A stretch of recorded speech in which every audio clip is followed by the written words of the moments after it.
आज मैं क्लास 6 की एनसीईआरटी पढ़ाने जा रही हूँ और जियोग्राफी का है ये। आज ये फर्स्ट लेक्चर है और फर्स्ट लेसन है, क्लास 6 का फर्स्ट लेसन।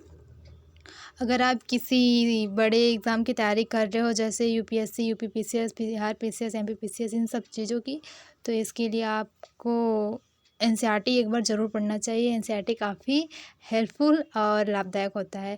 एनसीईआरटी के साथ साथ में आप सिलेबस भी ज़रूर पढ़िए, क्योंकि सिलेबस आपका 20% एरिया को कवर करता है। अगर आपको सिलेबस की जानकारी नहीं है तो फिर एनसीईआरटी पढ़ने से भी आपको कोई फ़ायदा नहीं होने वाला है, क्योंकि आप अपने स्टडी के तरीके ही गलत हैं आपके।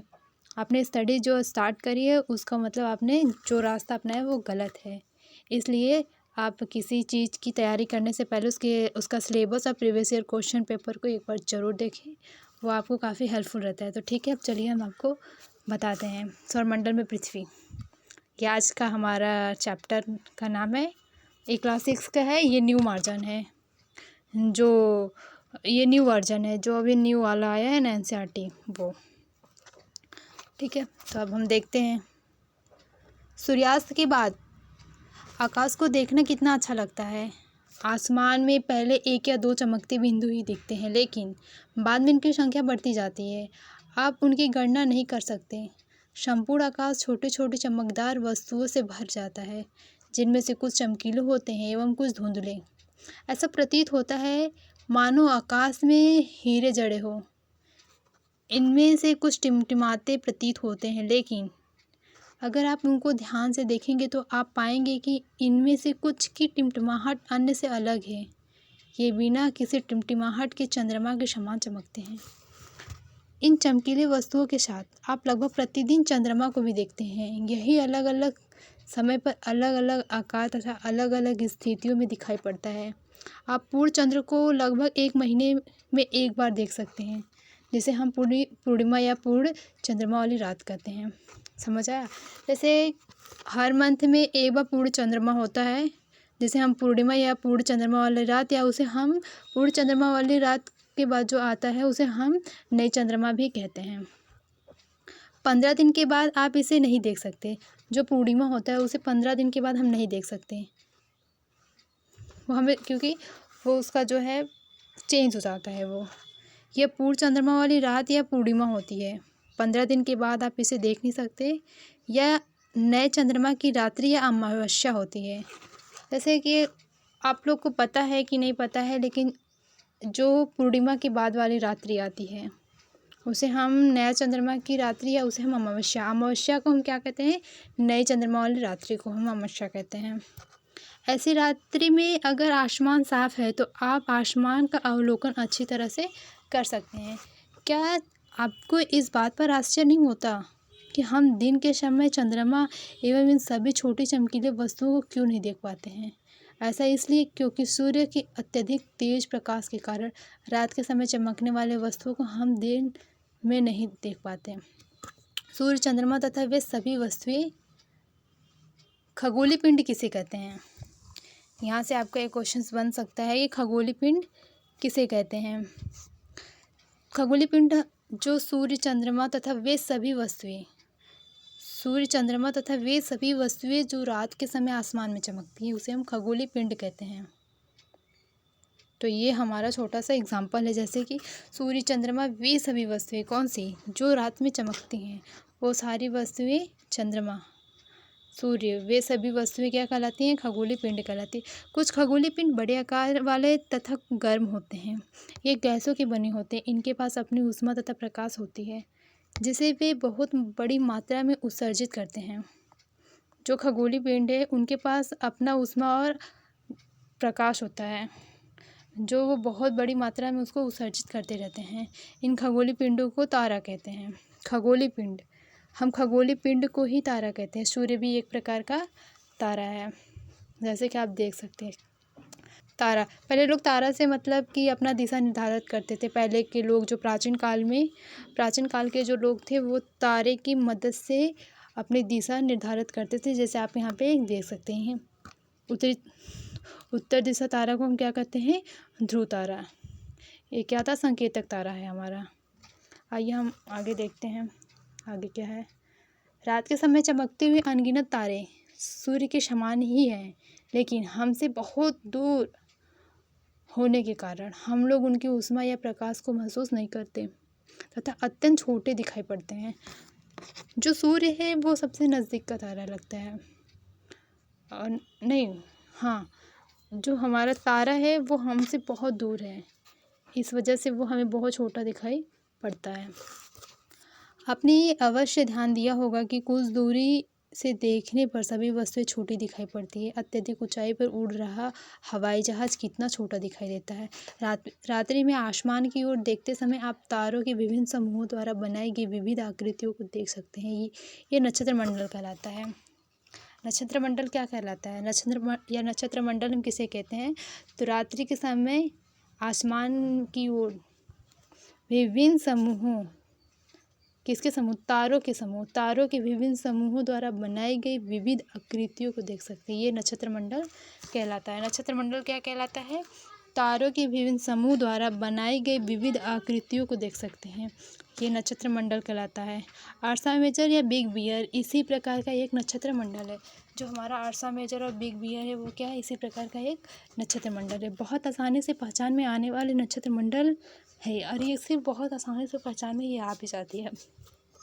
सप्त ऋषु, सप्त सात ऋषि संत, यह 7 तारों का समूह होता है। सप्त ऋतु जो होता है वो 7 तारों का समूह होता है, जो कि नक्षत्र मंडल अर्सा मेजर का एक भाग है। जो सप्त ऋतु है, सप्त ऋतु को हम 7 तारों का समूह कहते हैं। ये नक्षत्र मंडल या अर्सा मेजर का एक भाग है। ठीक, आप लोग को समझ में आ रहा होगा। अपने परिवार या पड़ोस में किसी बड़े व्यक्ति से कहिए कि वह आपको आसमान में और अधिक तारा, ग्रह और नक्षत्र मंडल को दिखाएं। आप शाम के टाइम आसमान में देख सकते हैं नॉर्मली, वो तो ऐसे भी दिखाई देता है। या आपके काम की चीज़ें वैसे है नहीं, आप बहुत बड़े हो चुके हैं। आइए आगे हम देखते हैं। प्राचीन समय में लोग रात्रि में दिशा को निर्धारण तारों की सहायता से करते हैं। जैसे कि मैंने पहले भी बताया ना, प्राचीन के लोग जो थे दिशा निर्धारण तारों की सहायता से ही करते थे। उत्तरी तारा उत्तर दिशा को बताता है, इसे ध्रुव तारा भी कहा जाता है।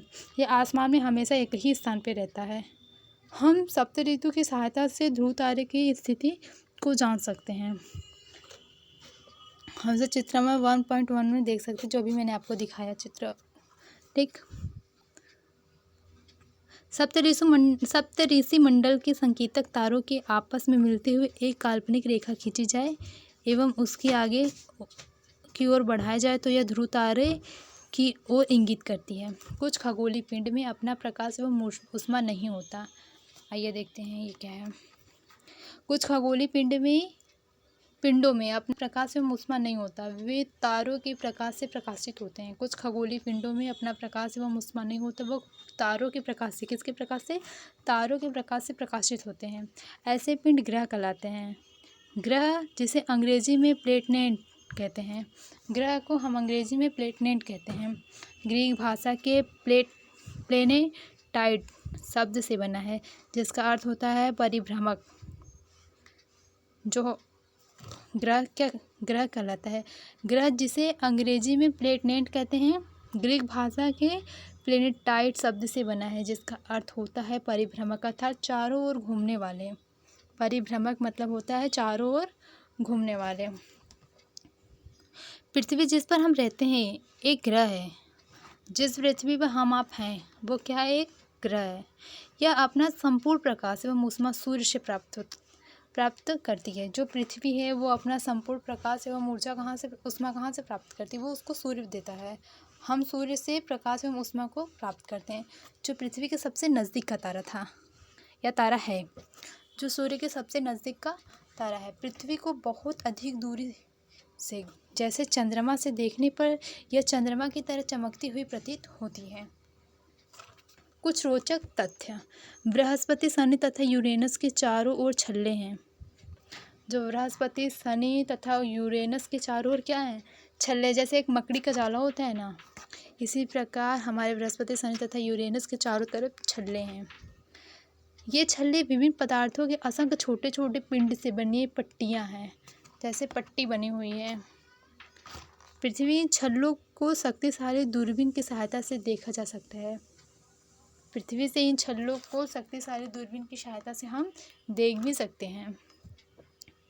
आइए हम आपको इसके बारे में कुछ बताते हैं। ठीक, या देखिए ये मेरा सूर्य है, सूर्य के बाद बुध, मरकरी,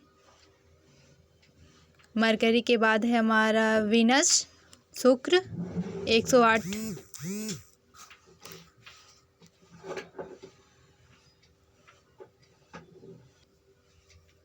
ठीक, मरकरी मैंने आपको, शुक्र, वीनस को देखा आपने।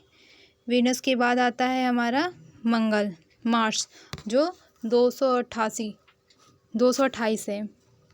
नहीं, उसके पहले हमारा पृथ्वी अर्थ आता है 150। ठीक, उसके बाद हमारा मंगल ग्रह आता है। ये क्षुद्र ग्रह है, ये क्षुद्र ग्रह की, इसी को हम क्षुद्र ग्रह की पट्टी कहते हैं।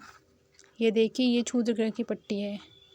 ठीक, उसके बाद जुपिटर आता है, बृहस्पति, फिर शनि, यूरेनस,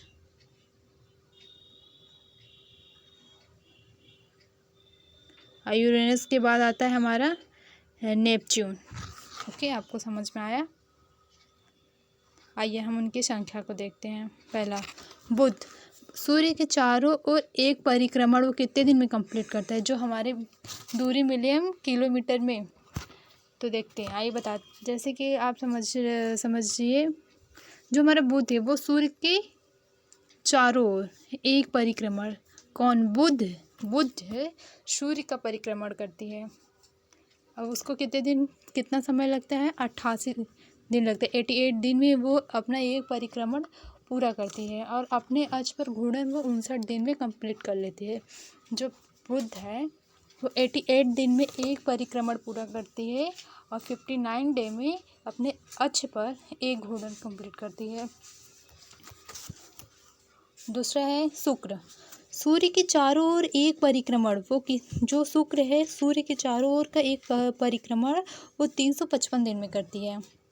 शुक्र सूर्य के चारों ओर एक परिक्रमण 255 दिन में करती है।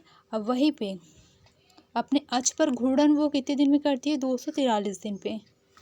वहीं पे वह रह के अपने अक्ष पे घूर्णन वो 243 दिन में कंप्लीट करती है। और तीसरा हमारा है पृथ्वी, सूर्य के चारों ओर एक परिक्रमण 365 दिन में करती है और अपने अक्ष पर घूर्णन वो 1 दिन में कंप्लीट करती है। सूर्य की संख्या, चंद्रमा की संख्या 1 है। मंगल, सूर्य के चारों ओर एक परिक्रमण 687 दिन, अपने अक्ष पर घूर्णन वह 1 दिन में करता है। जो मंगल ग्रह है वह सूर्य का एक चक्कर पूरा 687 डे में करता है और जो वहीं पे उसका अक्ष है, अक्ष पर घूर्णन वो अपने अक्ष पे रह के घूर्णन 1 दिन में कंप्लीट करता है। चंद्रमा की संख्या 2 है। और ये एक नोटिस है, ये आंतरिक ग्रह सूर्य के बहुत नज़दीक है, ये चट्टानों से बनी है। आंतरिक ग्रह जो सूर्य के सब बहुत नज़दीक और वो चट्टानों से बनी हुई है। ठीक, आइए हम इसको देखते हैं। बृहस्पति, 5वां है हमारा बृहस्पति, सूर्य के चारों ओर एक परिक्रमण वो 11 साल 11 दिन में, 11 महीने लगभग 12 साल अपने जो हमारा बृहस्पति है वो सूर्य का एक परिक्रमण 11 साल 11 महीने लगभग 12 साल में करती है। बृहस्पति सूर्य का एक चक्कर 11 साल 11 महीना में कंप्लीट करती है। जो बृहस्पति है हमारा वह सूर्य का पूरा एक चक्कर 11 साल 11 महीना में पूरा करती है और लगभग 12 महीने तो हो ही जाते हैं। 1 महीने में क्या है, तो वही 11 या 12। बृहस्पति सूर्य की चारों ओर एक परिक्रमण 11 महीना 11 साल में करती है। अब वो अपना घूर्णन 9 घंटे 56 मिनट। अब बृहस्पति अपना जो घूर्णन है, जो अपने अक्ष पे रह के घूर्णन करता है, वह 9 घंटे 56 मिनट और चंद्रमा की संख्या लगभग 53 है। बृहस्पति पे चंद्रमा की संख्या कितनी है? लगभग 53। शनि के बारे में देखते हैं। सूर्य के चारों ओर एक परिक्रमण वो 29 साल 5 महीने में करता है। शनि ग्रह है जो वो सूर्य के चारों ओर का एक परिक्रमण जो हमारा शनि ग्रह है वो सूर्य के चारों ओर का एक परिक्रमण 29 साल और 5 महीने में अपने अक्ष पर घूर्णन व 10 घंटे 40 मिनट में कंप्लीट कर लेता है। वहाँ से चंद्रमा की संख्या कितनी है? लगभग 53।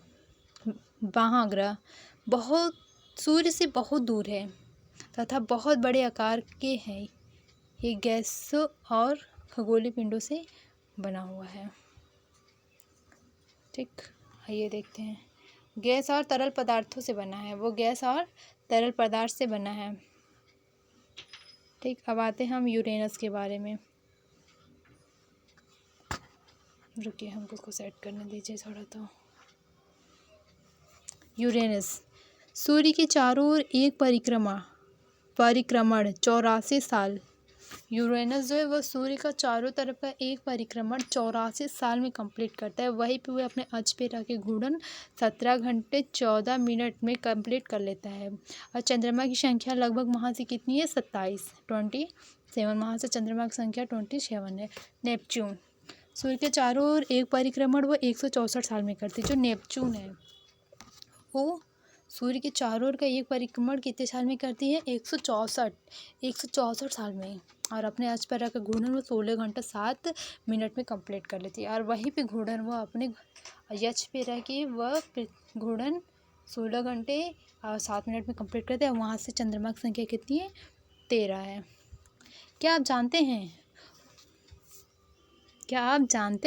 जानते हैं तो ज़रूर कमेंट करके बताइए। पौराणिक रोमन कहानियों में शोल सूर्य देवता को कहा जाता है। क्या आप जानते हैं? पौराणिक रोमन कहानियों में शोल सूर्य देवता को कहा जाता है। सौर शब्द का अर्थ है सूर्य से संबंधित। सौर शब्द का अर्थ किससे संबंधित है? सूर्य से संबंधित है। इसलिए सूर्य के परिवार को सौर मंडल या सोलर सिस्टम कहा जाता है। सूर्य के परिवार को क्या कहा जाता है? सौर मंडल या सोलर सिस्टम। सौर शब्द का उपयोग करते हुए और अधिक शब्दों को लिखें। शब्द की उत्पत्ति। ऐसे बहुत से शब्द जिनका उपयोग हम एक भाषा में करते हैं, अक्सर वे दूसरी भाषाओं के लिए गए शब्द हो सकते हैं। उदाहरण के लिए जियोग्राफी एक अंग्रेजी शब्द है। यह ग्रीक भाषा से लिया गया है शब्द है जिसका अर्थ है पृथ्वी का विवरण। यह 2 ग्रीक शब्दों से मिलकर बना है जिनमें जियो शब्द का अर्थ है पृथ्वी एवं ग्राफिया का अर्थ है लिखना। आइए पृथ्वी के संबंध में और अधिक जानें। जियोलॉजी पृथ्वी का अध्ययन। जियोमेट्री पृथ्वी का मापन। जियोइड पृथ्वी का आकार के अनुरूप। क्या आप जानते हैं रात में आसमान को देखकर मनुष्य हमेशा से मोहित हुआ है। खगोलीय पिंड एवं उनकी गति के संबंध में अध्ययन करने वालों को खगोल शास्त्री कहते हैं। खगोलीय पिंडों एवं उनकी गति के संबंध में अध्ययन करने वालों को क्या कहते हैं? खगोल शास्त्री कहते हैं। इस टॉपिक को आप थोड़ा सा ध्यान से पढ़िएगा। खगोल पिंडों एवं उनकी गति के संबंध में अध्ययन करने वाले किसके? खगोल पिंड और उनकी गति के संबंध में किसके? खगोल पिंड एवं उनकी गति के संबंध में अध्ययन करने वाले को खगोल शास्त्री कहते हैं। क्या कहते हैं? खगोल शास्त्री कहते हैं। आर्यभट्ट प्राचीन भारत के प्रसिद्ध खगोल शास्त्री थे। कौन? जो आर्यभट्ट है वो प्राचीन भारत के प्रसिद्ध खगोल शास्त्री थे। जो हमारे आर्यभट्ट है वो प्राचीन भारत के प्रसिद्ध खगोल शास्त्री हैं। उन्होंने कहा था कि सभी ग्रह तथा चंद्रमा परिवर्तित सूर्य प्रकाश के कारण चमकते हैं। जो आर्यभट्ट उन्होंने क्या कहा? आर्यभट्ट ने कहा कि सभी ग्रह तथा चंद्रमा। आर्यभट्ट ने कहा है कि सभी ग्रह हमारे प्रसिद्ध खगोल शास्त्र आर्यभट्ट ने कहा है कि सभी ग्रह एवं चंद्रमा परावर्तित सूर्य प्रकाश के कारण चमकते हैं। आज विश्व के सभी भागों में खगोलविद ब्रह्मांड के रहस्यों को खोजने में लगे हैं। आइए हम देखते हैं आगे। अब थोड़ा सा आसमान में दिखने वाले चंद्रमा एक उपग्रह है। यह हमारी पृथ्वी का सहचर है तथा इसके चारों ओर चक्कर लगाते हैं। हमारी पृथ्वी के समान 7 अन्य ग्रह हैं जो सूर्य से प्रकाश एवं ऊष्मा प्राप्त करते हैं। उनमें से कुछ के पास अपने चंद्रमा भी हैं। सौरमंडल किसे कहते हैं? आइए देखते हैं हम सौरमंडल किसे कहते हैं। सूर्य 8 ग्रह, उपग्रह तथा कुछ अन्य खगोलीय पिंड जैसे क्षुद्र ग्रह एवं उल्का पिंड मिलकर सौरमंडल का निर्माण करते हैं। उसे हम सौर परिवार का नाम देते हैं जिसका मुखिया सूर्य है। अब देखिए सूर्य क्या है। सूर्य सौर मंडल के केंद्र में स्थित है। यह बहुत बड़ा है एवं अत्यधिक गर्म गैसों से बना है। इसका खिंचाव बल इससे सौर मंडल को बांधे रखता है। किसका खिंचाव बल? सूर्य का जो खिंचाव बल है उससे सौर मंडल को, पृथ्वी का खिंचाव बल जो है, पृथ्वी का जो खिंचाव बल है वो सूर्य को, मतलब सौर मंडल को खुद से, पृथ्वी और सूर्य का जो खिंचाव बल है वो उससे बंधा है। सूर्य सौर मंडल के लिए प्रकाश एवं ऊष्मा का एकमात्र स्रोत है। सूर्य सौर मंडल के लिए प्रकाश एवं ऊष्मा का एकमात्र स्रोत है, लेकिन हम इसकी अत्यधिक तेज ऊष्मा को महसूस नहीं करते क्योंकि सबसे नज़दीक का तारा होने के बावजूद यह हमसे बहुत दूर है। सूर्य पृथ्वी से लगभग 15 करोड़ किलोमीटर की दूरी पर स्थित है। सूर्य जो पृथ्वी से कितना किलोमीटर दूर है? 15 करोड़ किलोमीटर।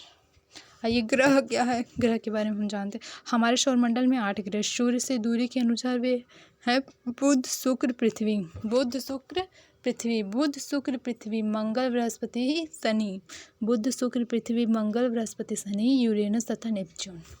सूर्य से उनकी दूरी के अनुसार अंग्रेजी में ग्रहों के नाम याद रखने का आसान तरीका। My very efficient mother just served us nuts. ये आपको ट्रिक्स है, आप इस ट्रिक्स को ज़रूर फॉलो करें। सौरमंडल के सभी 8 ग्रह हैं। ग्रह एक निश्चित पथ पर सूर्य के चक्कर लगाते हैं। सौरमंडल के सभी 8 ग्रह एक निश्चित पथ पे रह के सूर्य के चारों ओर चक्कर लगाते हैं। ये रास्ते दीर्घ वृत्ताकार में फैले हुए हैं। ये कक्षा कहलाते हैं। ये रास्ते दीर्घ वृत्ताकार में फैले हुए ये क्या कहलाते हैं? कक्षा कहलाते हैं। बुध सूर्य के सबसे नज़दीक है। अपनी कक्षा में सूर्य के चारों ओर एक चक्कर लगाने में से केवल 88 दिन लगते हैं। शुक्र को पृथ्वी का जुड़वा ग्रह माना जाता है। शुक्र को पृथ्वी का, जो शुक्र है वो पृथ्वी का कौन सा ग्रह माना जाता है? जुड़वा ग्रह माना जाता है, क्योंकि इसका आकार एवं आकृति लगभग पृथ्वी के समान ही है। अभी तक प्लूटो भी एक ग्रह माना जाता था, परंतु अंतर्राष्ट्रीय खगोलीय संगठन ने अपनी बैठक, अभी तक प्लूटो भी एक ग्रह माना जाता था, परंतु अंतर्राष्ट्रीय खगोलीय संगठन अपनी बैठक अगस्त 2006 में यह निर्णय लिया कि कुछ समय पहले खोजे गए अन्य खगोलीय पिंड 2003 यूबी 313 सीरस तथा प्लूटो बौने ग्रह कहे जा सकते हैं। यह अभी 2006 में बैठक हुई थी अगस्त में, तो वहाँ पे इसका आया है रिपोर्ट। पृथ्वी, सूर्य से दूरी के हिसाब से पृथ्वी तीसरा ग्रह है। आकार में यह 5वां सबसे बड़ा ग्रह है। यहाँ ध्रुवों के पास थोड़ी चपटी है। यह ध्रुवों के पास क्या है? थोड़ी चपटी है। यही कारण है कि इसके आकार को भू-आब कहा जाता है। भू-आब का अर्थ है पृथ्वी के समान आकार। जीवन के लिए अनुकूल परिस्थितियां संभवतः केवल पृथ्वी पर ही पाई जाती है। पृथ्वी न तो अधिक गर्म है और न ही अधिक ठंडी। यहाँ पानी एवं वायु उपस्थित है जो हमारे जीवन के लिए आवश्यक है। वायु में जीवन के लिए आवश्यक गैसें जैसे ऑक्सीजन मौजूद है। इन्हीं कारणों से पृथ्वी सौरमंडल का सबसे अद्भुत ग्रह है। अंतरिक्ष से देखने पर पृथ्वी नीले रंग की दिखाई पड़ती है क्योंकि इसकी 2/3 सतह पानी से ढकी हुई है, इसलिए इसे नीला ग्रह भी कहा जाता है। पृथ्वी को किस लिए नीला ग्रह कहा जाता है? क्योंकि इसका 2/3 भाग पानी से ढका हुआ है, इसलिए पृथ्वी को नीला ग्रह कहते हैं। ये चंद्रमा के बारे में हम जानते हैं। हमारी पृथ्वी के पास केवल उपग्रह है, चंद्रमा इसका व्यास। हमारी पृथ्वी के पास केवल एक उपग्रह है और चंद्रमा इसका व्यास पृथ्वी के व्यास का केवल 1/4 है। यह इतना बड़ा इसलिए प्रतीत होता है क्योंकि यह हमारे ग्रह से अन्य खगोलीय पिंडों की अपेक्षा नज़दीक है। यह हमसे लगभग 3,84,400 किलोमीटर दूर है। यह हमसे लगभग 3,84,400 किलोमीटर की दूर पर है।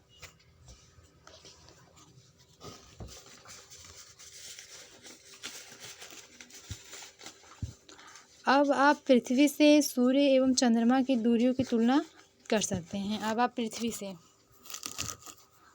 सूर्य और चंद्रमा की तुलना भी कर सकते हैं। आइए हम ये देखते हैं थोड़ा रोचक बातें। क्या आप जानते हैं प्रकाश की गति लगभग 30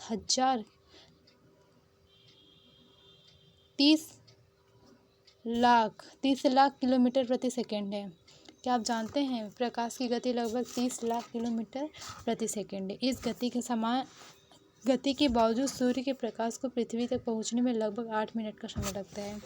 रोचक तथ्य, नील आर्मस्ट्रांग पहले व्यक्ति थे जिन्होंने 20 जुलाई 1969 को सबसे पहले चंद्रमा की सतह पर अपना कदम रखा। मालूम करो कि क्या कोई भारतीय चंद्रमा पर गया है। ठीक, आप मालूम करिए, मैं आपको कल के वीडियो में ज़रूर बताऊँगी। उपग्रह एक खगोलीय पिंड है जो ग्रहों के चारों ओर उसी प्रकार चक्कर लगाता है जिस प्रकार ग्रह सूर्य के चारों ओर चक्कर लगाते हैं। मानव निर्मित उपग्रह एक कृत्रिम पिंड है। यह वैज्ञानिक के द्वारा बनाया गया है जिसका उपयोग ब्रह्मांड के बारे में जानकारी प्राप्त करने एवं पृथ्वी पर संचार माध्यम के लिए किया जाता है। इसे रॉकेट के द्वारा अंतरिक्ष में भेजा जाता है एवं पृथ्वी की कक्षा में स्थापित कर दिया जाता है।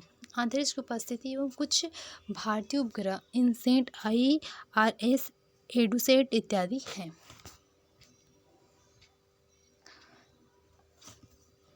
ये देखिए, आइए, क्या आपने तारों वाले खुले आकाश में एक ओर से दूसरी ओर तक फैले चौड़ी सफ़ेद पट्टी की तरह एक चमकदार रास्ते को देखा है? यह लाखों तारों का समूह है। यह एक पट्टी आकाशगंगा मिल्की वे आकाशगंगा है। हमारे सौरमंडल इस आकाशगंगा का एक भाग है। प्राचीन भारत में इसकी कल्पना आकाश में प्रकाश की एक बहती नदी से की गई थी। इस प्रकार इसका नाम आकाशगंगा पड़ा था। आकाशगंगा करोड़ों तारों, बादलों तथा गैसों की एक प्रणाली है। इस प्रकार की लाखों चंद्रमा पृथ्वी का एक चक्कर लगभग 27 दिन में पूरा करता है। लगभग इतने ही समय में यह अपने अक्ष पर एक चक्कर भी पूरा करता है। इसका परिणाम स्वरूप पृथ्वी से चंद्रमा का केवल एक ही भाग दिखाई पड़ता है। चंद्रमा पृथ्वी की पारिस्थितिक जीवन के अनुकूल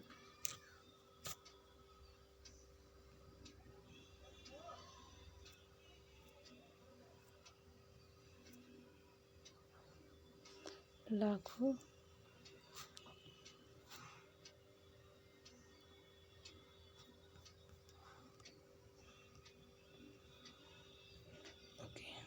सॉरी थोड़ा सा डिस्टर्ब हो गए थे। चंद्रमा पृथ्वी का एक चक्कर लगभग 27 दिन में पूरा करता है। लगभग इतने ही समय में यह अपने अक्ष पर एक चक्कर भी पूरा करता है। इसका परिणाम स्वरूप पृथ्वी से हमें चंद्रमा का केवल एक ही भाग दिखाई पड़ता है। चंद्रमा की परिस्थितियाँ जीवन के लिए अनुकूल नहीं है। इसकी सतह पर पर्वत, मैदान एवं गड्ढे हैं जो चंद्रमा की सतह पर छाया बनाते हैं। पूर्णिमा के दिन चंद्रमा पर इनकी छाया को देखा जा सकता है। चंद्रमा पे उनकी छाया को कब देखा जा सकता है? पूर्णिमा वाले दिन हम उनकी छाया को देख सकते हैं। क्षुद्र ग्रह क्या है? आइए, तारों, ग्रहों एवं उपग्रहों के अतिरिक्त असंख्य छोटे पिंड भी सूर्य के चारों ओर चक्कर लगाते हैं। इन पिंड को क्षुद्र ग्रह कहते हैं। ये मंगल एवं बृहस्पति की कक्षाओं के बीच पाए जाते हैं। वैज्ञानिक के अनुसार क्षुद्र ग्रह के ही भाग होते हैं जो कि बहुत वर्ष पहले विस्फोट के बाद ग्रहों से टूटकर अलग हो गए हैं। सूर्य के चारों ओर चक्कर लगाने वाले पत्थर के छोटे छोटे टुकड़ों को उल्का पिंड कहते हैं। सूर्य के चारों ओर चक्कर लगाने वाले पत्थर के छोटे छोटे टुकड़ों को उल्का पिंड कहते हैं। कभी कभी ये उल्का पिंड पृथ्वी को इतने नज़दीक आ जाते हैं कि इनकी प्रवृत्ति पृथ्वी पर गिरने की होती है। इस प्रक्रिया के दौरान वायु के साथ घर्षण होने का कारण ये गर्म होकर जल जाते हैं। फलस्वरूप चमकदार प्रकाश उत्पन्न होता है।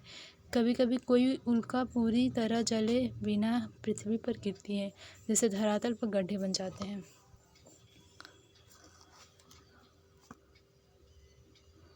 आइए देखते हैं आकाशगंगाएं क्या है। आकाशगंगाएं मिलकर ब्रह्मांड का निर्माण करती है। ब्रह्मांड का निर्माण कौन करता है? आकाशगंगाएं जब मिलती हैं तब ब्रह्मांड का निर्माण होता है। ब्रह्मांड विशालता की कल्पना करना अत्यधिक कठिन है। वैज्ञानिक अभी भी इसके बारे में अधिक से अधिक जानकारी एकत्र करने में जुटे हैं। इसके आकार के संबंध में हमें कोई जानकारी नहीं है, लेकिन फिर भी हम जानते हैं कि हम सभी इसी ब्रह्मांड का हिस्सा हैं। ये देखिए, पृथ्वी, सौरमंडल, आकाशगंगा है, ब्रह्मांड। आपने इसको एक बार ध्यान से देखिए, आपको समझ में आ जाएगा। यह है पृथ्वी, फिर सौरमंडल, फिर आकाशगंगा, फिर आता है हमारा ब्रह्मांड। कक्षा छठवीं के एनसीईआरटी में जितना आपको नॉलेज, कक्षा छठी के स्टूडेंट को जितना नॉलेज होना चाहिए उसमें उस हिसाब से इस बुक में दिया है। तो अभी मैं आपको कल दूसरा चैप्टर जरूर लूँगी, आप मेरे दूसरी वीडियो को भी देखना। क्या आप ब्रह्मांड के साथ अपना संबंध बता सकते हैं? आप पृथ्वी पर हैं तथा पृथ्वी सौरमंडल का एक भाग है। हमारा सौरमंडल आकाशगंगा है, मिल्की वे का एक भाग है जो ब्रह्मांड का हिस्सा है। ब्रह्मांड से जुड़े इस तथ्य पर विचार कीजिए कि इसमें लाखों आकाशगंगाएं मौजूद है। इस चित्र में आपका स्थान कहाँ है? ठीक है, आप विचार करिए, अगर हमें ज़रूर बताइएगा। ठीक, आइए एक छोटा सा ये फैक्ट है। चौराहे की लाल बत्ती पर अखबार बेचता था। मैं जब भी वहाँ से साइकिल से गुजरता, वह अंग्रेजी का अखबार हाथ में लहराते हुए मेरे पीछे भागता और उसी दिन की सुर्खियों को हिंदी अंग्रेजी के मिले जुले शब्दों में चिल्ला कर सुनाता रहा था। इस बार मैं पटरी के सहारे रुका और मैंने इससे हिंदी का अखबार मांगा। उसका मुँह खुला रह गया। उसने पूछा, मतलब आपको हिंदी आती है? बिल्कुल, मैंने अखबार के पैसे देते हुए कहा। क्या तुमने क्या सोचा? वह रुका, पर आप लगते तो बड़े अंग्रेज हैं। वह बोला, मतलब कि आप हिंदी पढ़ भी सकते हैं। ठीक है, तो आज का लेक्चर यहीं पे ख़त्म होता है। आप इस वीडियो को ज़रूर देखिए। ये कक्षा छठी की एनसीईआरटी थी हमारी। कल मैं दूसरे चैप्टर लेकर आऊँगी। अभी मेरा इसके बाद हिस्ट्री का क्लास है, तो मैं वहाँ पे एनसीईआरटी ही पढ़ाती हूँ। आपको एनसीईआरटी से जुड़े कोई भी आपसे एनसीईआरटी से जुड़े कोई भी हेल्प चाहिए तो आप कमेंट बॉक्स में कमेंट ज़रूर करें। ठीक है, थैंक यू, धन्यवाद।